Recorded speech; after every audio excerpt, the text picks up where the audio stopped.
ঠাট্টার ছলে যে তোমাকে মানুষের সামনে অপমান করে তাকে কখনো বন্ধু বানিও না। যখন প্রিয় মানুষটা বদলে যায় তখন সবাইকে স্বার্থপর মনে হয়। চাহিদা যত কম, জীবন তত সহজ এবং সুখের। সময় থাকতে সম্পর্কের মূল্য দিতে শিখুন, নয়তো পরে কেঁদেও লাভ হবে না। কুকুরের বাকালের যেমন কোনো দিন সোজা করা যায়নি, ঠিক তেমনই কিছু মানুষের সাথে যতই ভালো ব্যবহার করো না কেন, তাদের কাছে কোনোদিন ভালো হওয়া যায় না। মানুষ আপনার সাথে নয়, আপনার পরিস্থিতির সাথে হাত মেলায়। যদি আপনি মিথ্যা বলতে গিয়ে অনেক বেশি খুশি হন, তাহলে সত্য বলতে গিয়ে আপনাকে কাঁদতে হতে পারে একদিন। যেখানে মর্যাদা নেই সেখানে না থাকাই ভালো, সেটা কারো বাড়ি হোক কিংবা কারো হৃদয়। পুরনো হলে অবহেলা বাড়ে, সেটা সম্পর্ক হোক বা জামা কাপড়। পৃথিবীর একটি অদ্ভুত নিয়ম হলো, কেউ থাকতে মূল্য বোঝে না, অথচ হারিয়ে গেলে সবাই খোঁজাখুঁজি করে। মানুষকে অবশ্যই বিশ্বাস করা উচিত, কিন্তু তার আগে ভেবে দেখো সে আসলে মানুষ কিনা। একটা ছেলে হোক বা মেয়ে, কোনো দিনও ভালোবাসার মানুষটাকে অন্য কারো সাথে কল্পনা তো দূর, তার সাথে একটুও কথা বললেও সহ্য করতে পারে না। ভালোবাসাটাই এমনই, দায়িত্ববোধ শেখানো যায় না, সময় আর পরিস্থিতি দায়িত্ববান বানিয়ে দেয়। মন যাকে চায় কাগজে কলমে সে অন্যের হয়ে যায়। প্রেমে তুমি দুর্বল হও, তাতে কোনো ক্ষতি নেই, কিন্তু যার প্রতি দুর্বল তাকে বুঝালেই ক্ষতি।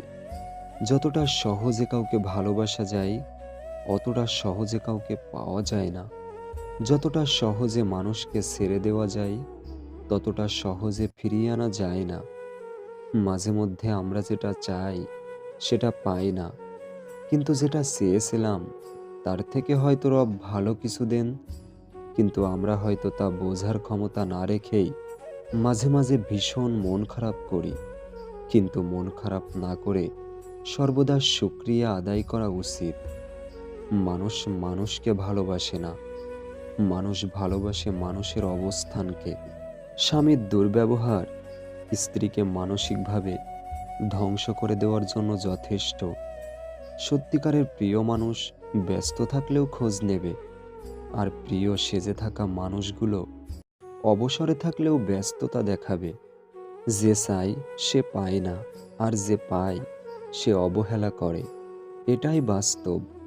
ভালোবাসা মানে দুদিন পর ছেড়ে চলে যাওয়া নয়, জীবনের শেষ দিনটা অবধি তার হাতটা শক্ত করে ধরে রাখা। মানুষ দুঃখ ভুলে যেতে পারে, কষ্ট ভুলে যেতে পারে, কিন্তু আপনজনের থেকে পাওয়া বিশ্বাসঘাতকতা কখনো ভুলতে পারে না। একটা মানুষ তখনই একা থাকতে পছন্দ করে যখন সে দেখে তার সরলতার সুযোগ নিয়ে সবাই তাকে ঠকায়। টাকার পরিমাণ কম থাকলে রক্তের সম্পর্কের আত্মীয় স্বজনেরাও বিভিন্ন অনুষ্ঠানে দাওয়াত দিতে ভুলে যায়। এটাই বাস্তবতা। গুরুত্ব না পেলে সাহস করে দূরত্ব বাড়াও। আত্মসম্মান নষ্ট করে ভালোবাসা আদায় করা যায় না। যারা সবাইকে নিয়ে ভালো থাকতে চায় তারাই এই পৃথিবীতে বেশি কষ্ট পায়। হাসিগুলো সবার জন্য হতে পারে, কিন্তু চোখের জল কোনো একজন বিশেষ মানুষের জন্য পড়ে। মেনে নিলে ভালো, মানিয়ে নিলে ভদ্র, শুধু প্রতিবাদ করলে তুমি অভদ্র। কেউ যদি অবহেলা করে, দোষ তার নয়, দোষ নিজের। কারণ তুমি তার কাছে বেশি আশা করে ফেলেছ। সময় সে আগের মতোই আছে, কিন্তু আগের মতো আনন্দটা আর নেই। সরল মানুষকে যদি দেখো হঠাৎ করেই চালাক হয়ে গেছে, তবে বুঝে নিতে হবে জীবনে তাকে অনেক ঠকানো হয়েছে। যারা অন্যের ক্ষতি চায় তাদের কোনো দিনও ভালো হয় না। দেরি করে হলেও একদিন না একদিন কষ্ট তাদের পেতেই হয়। খাবার যতই দামি হোক, পচে গেলে তার যেমন কোনো দাম থাকে না, তেমনি একটা মানুষ যতই শিক্ষিত হোক না কেন, মনুষ্যত্ব না থাকলে তার কোনো দাম নেই। আপনাদের ভিডিওটি যদি ভালো লেগে থাকে, প্লিজ লাইক, কমেন্ট এবং শেয়ার করবেন। ধন্যবাদ।